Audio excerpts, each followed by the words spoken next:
इस एपिसोड के starting scene शौर्य और चाची गिया की किससे होती है। फिर हम पास्ट में देखते हैं कि चाची गिया कामदर्शन के लिए गिफ्ट लेकर आया होता है। वो होता है एक सिल्वर डैगर, जिसे देखकर वो बोलती है कि आप मेरे लिए ये क्यों लेकर आए, इससे अच्छा कुछ खाने की चीज़ लाते हैं, ये तो मेरा किसी काम का नहीं है। फिर वो हंसता है और बोलता है कि अब तुम मुझे सिखाओगी मुझे क्या गिफ्ट देना चाहिए, और तुम्हें मुझसे डर नहीं लगता, तो वो मना कर देती है। फिर वो बोलता है कि तुमने मेरे बारे में कितनी सारी अफवाहें सुनी तब भी डर नहीं लगता, तो वो बोलती है कि नहीं। फिर वो बोलता है कि राज की बात बताऊं, मेरे बारे में जो अफवाहें फैली हैं वो सब मैंने ही फैलाई हैं, ताकि मेरे दुश्मन मेरे पास आने से भी डरे। फिर वो बोलता है कि मेरे सारे राज तब तुम जान चुकी हो, तुम्हारे साथ क्या करना चाहिए, तुम्हें जिंदा रखना चाहिए या मार देना चाहिए।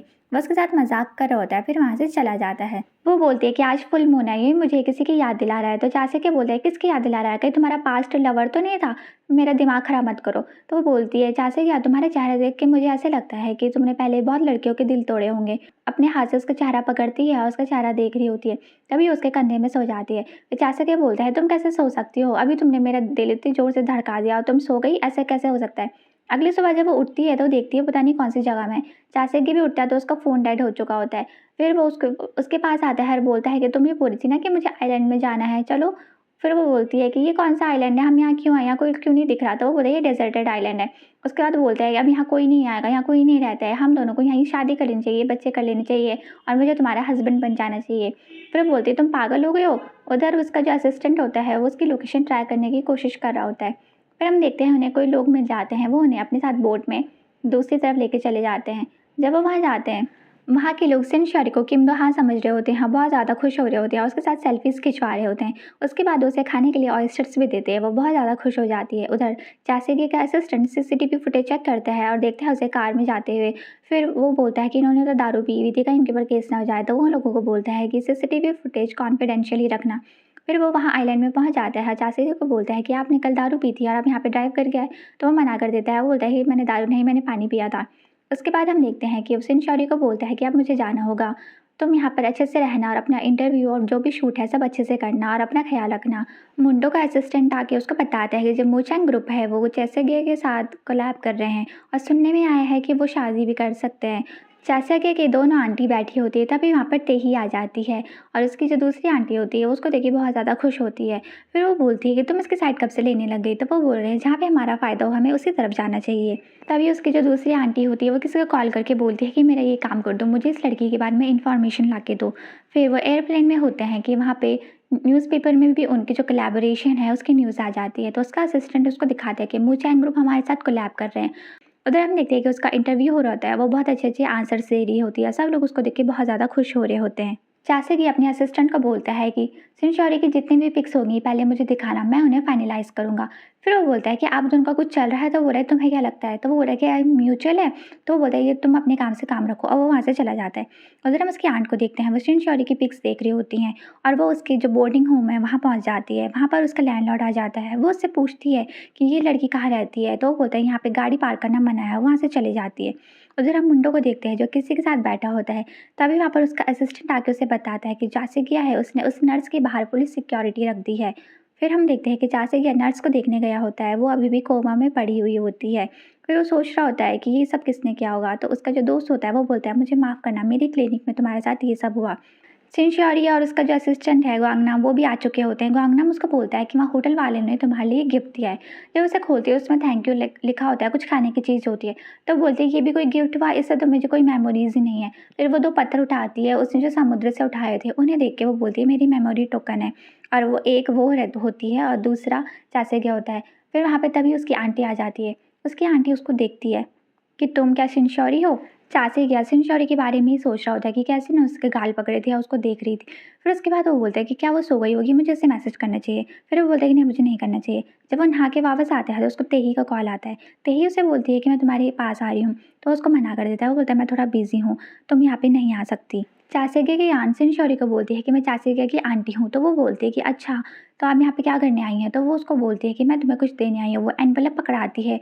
तो वो बोलती है कि अच्छा मैं समझ गई, इस एनवलप में रुपए होंगे, ये काम ज़्यादातर मम्मी करती हैं पर आप कर रही हो। तो वो बोलती है कि अच्छा तुम्हें ये सब पहले से पता है।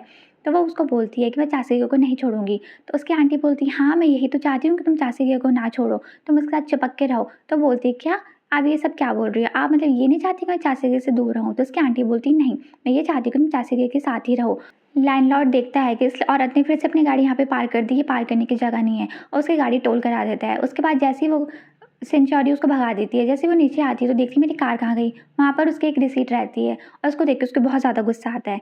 उधर हम देखते हैं कि जहाँ से गया उसकी सारी जितनी भी एडवर्टाइज़मेंट की फ़ोटोज़ होती है देख के फ़ेवरेट कर रहा होता है। फिर वो बोलता है ये मेरे लिए बहुत ही ज़्यादा मुश्किल काम है, मुझे उसकी सारी फ़ोटोज़ पसंद आ रही है। तो उसका असिस्टेंट उसको बोलता है वो सब तो ठीक है पर आप उसके बर्थडे में क्या करोगे? तो बोलता है क्या उसका बर्थडे आ रहा है? तो वो बोलता है कि हाँ। फिर वो बोलता है तुम तो मेरे ग्रैंडपा के साथ थे। तो वो बोलता है कि नहीं अब मैं आपके साथ हूँ। गुआंगनाम कुछ लेटर लेकर आता है। शिनचोरी को बोलता है कि तुम्हारा बर्थडे आने वाला है क्या? ये तुम्हारे लिए कुछ लेटर्स है। तो फिर वो उस लेटर्स को देखती है, जब उसको खोलती है तो उसमें हैप्पी बर्थडे रहता है। फिर वो बोलती है मुझे क्या फ़र्क पड़ता है, ये मेरा बर्थडे थोड़ी है। फिर वो नीचे देखती है तो चासगी ने जो उसे बुके दिया था उसे देखकर उसे याद आता है कि उसे मिलने तेही आई थी।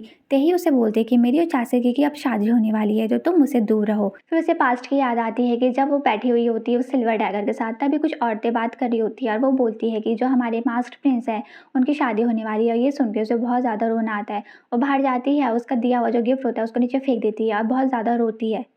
फिर वो बोलती है कि हमेशा ऐसे ही होता है। वो उसका बुके उठाती है और डस्टबिन में फेंक देती है। फिर हमें दिखाते हैं वो शूटिंग में गई होती है, वो बहुत ज़्यादा अच्छी एक्टिंग करती है और क्वीन से भी ज़्यादा अच्छी एक्टिंग कर रही होती है। जैसे शूट खत्म होता है डायरेक्टर उसकी बहुत ज़्यादा तारीफ़ करता है।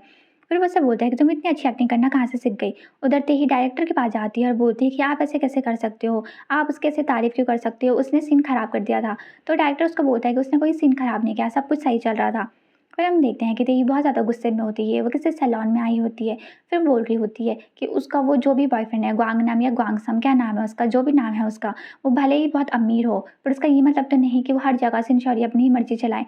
उसके बाद बोलती है कि आज मुझे बहुत अच्छा दिखना होगा, आज मेरी शाम को फ़ैन मीट है। फिर वो जाती है और अपने फैन्स से मिलती है। चार से याचिन शौर्य से मिलने आया होता है तो वो उसका वहाँ पे देखता है कि डस्टबिन में उसने दिए हुए फूल डाल दिए हैं। तो वो बोलता है कम से कम ये घर तो लेकर आई। फिर वो उसको बोलती है कि तुम यहाँ क्या कर रहे हो? तो वो उसको बोलता है कि तुम इस जगह में क्यों रहती हो? चलो साथ में रहने लगते हैं, या तो अगर तुम्हें साथ में नहीं रहना है तो मैं तुम्हारी एजेंसी को बोल के तुम्हें कोई बड़ा सा घर दिलवा देता हूँ। तो वो मना करती है, वो बोलती है कि मुझे यहीं पे अच्छा लगता है। फिर उसको बोलती है कि चाचा गया तुम मेरे यहाँ पे आना बंद कर दो और जब भी आओगे तो बता के आना, मुझे ऐसे पसंद नहीं कि तुम यहाँ आओ। तो चाचा क्या बोलता है तुम्हें क्या हो गया, तुम्हारा मूड क्यों ऑफ है? तुम्हें किसी ने कुछ बोला आज शूट में, कुछ तुम्हारे साथ हुआ मुझे बताओ। फिर वो मना कर देती है, वो बोलता है कि तुम्हें मेरी चिंता करने की बिल्कुल भी फ़िक्र नहीं है।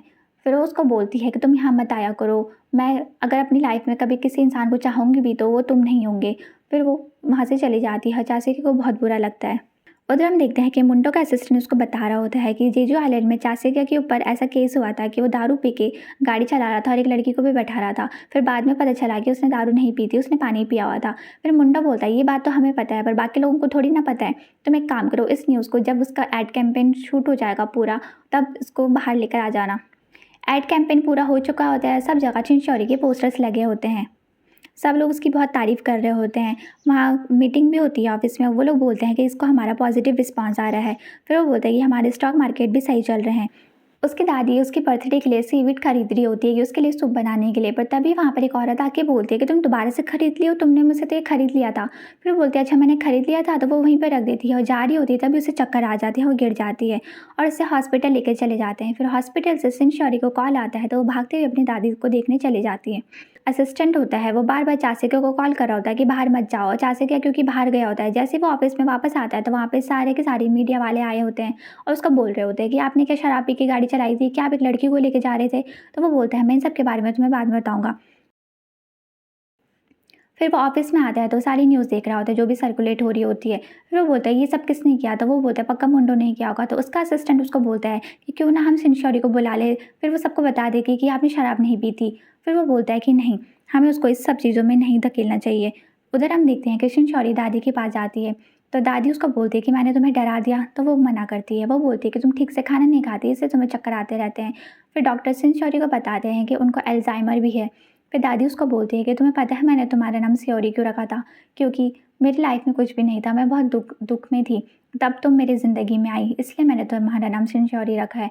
फिर वो उसको बोलती है कि तुम हमेशा खुश रहो, मैं यही चाहती हूँ कि तुम हमेशा खुश रहो। फिर वो उसको बोलती है कि तुम्हारी लाइफ में कोई इंसान आना चाहिए जो तुम्हें हमेशा खुश रखे और तुम दोनों साथ में हमेशा ऐसे ही रहो। फिर वो रोने लग जाती है, वो सोच रही होती है कि कोई किसी को इतना प्यार कैसे कर सकता है और मेरी ज़िंदगी में तो ना प्यार है ना कुछ है। मुझे हमेशा ऐसा लगता है कि मेरे पास प्यार आने वाला होता है तभी वो मुझसे दूर चले जाता है। उधर चाचे की न्यूज़ हर जगह फैल चुकी होती है, सारे न्यूज़ चैनल्स में सब आ रहा होता है। उधर उनके ऑफ़िस में भी सब लोग उनको कॉल कर रहे होते हैं मीडिया हाउस से। तो वो जिस टैक्सी में बैठी होती है वहाँ पर भी वही न्यूज़ चल रही होती है। तो टैक्सी वाला बोलता है ऐसे लोगों को तो जेल हो जानी चाहिए जो दारू पीते हैं और किसी लड़की को अपने साथ लेके चले जाते हैं। पर इन लोगों को तो डर भी नहीं लगता क्योंकि ये बहुत अमीर लोग हैं। तो वो ये सब सुनती है तो उसको लगता है कि शायद चाचे को जेल हो जाएगी। जैसे वो घर पहुँचती है तो वहाँ पे गुआंगनाम होता है। वो उसको बोलता है कि मैं तुम्हें कितने कॉल कर रहा था, तुम कहाँ चली गई थी? तो वो बोलती है कि मुझे चाचे के बारे में पता चल गया है। तो गुआंगनाम उसको बोलता है कि तुम सेफ हो? तो वो बोलती है कि हाँ, मैं ठीक हूँ। फिर वो ऊपर चली जाती है। जैसे वो ऊपर जाती है तो वो छत में देखती है कि पूरा छत सजा हुआ है। उसके लिए वहाँ पे एक गिफ्ट रखा हुआ है। तो वो उसका बर्थडे गिफ्ट था, जो चाचे ने करा था सारा अरेंजमेंट। वो वहाँ पे जाती है और उसको खोलती है। फिर उसको देखती है, वहाँ पे एक लेटर रहता है। वहाँ पे लिखा रहता है कि भले ही तुम मुझे अपने आप से दूर फेंक दो पर फिर भी मैं तुम्हारे पास आता ही रहूँगा, और हैप्पी बर्थडे और थैंक यू भी लिखा रहता है उसमें। तो वो रोने लग जाती है। फिर उसे दादी की बात याद आती है कि दादी ने उसे क्या-क्या बोला था। तो फिर वो इंस्पायर्ड हो जाती है उन सब बातों से और वो भाग के चाचे के पास जाती है। वो जैसे ही वहाँ पे जाती है तो चाचे उसको देख के उसके पास आता है और उसको बोलता है तुम यहाँ पे क्या कर रही हो? तो वो बोलती है कि मैंने वादा किया था मैं तुम्हें हमेशा प्रोटेक्ट करूँगी, तो मैं तुम्हें प्रोटेक्ट करने आ गई। तभी वहाँ पे मीडिया वाले आ जाते हैं, उनकी फ़ोटोज़ क्लिक करने लग जाते हैं।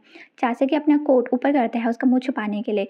तो वो उसको बोलता है कि तुम मुझे प्रोटेक्ट कर रही हो कि और तुम मुझे मीडिया के सामने धकेल रही हो? तो वो मना कर देती है। वो उसका हाथ पकड़ती है और कोट नीचे कर देती है।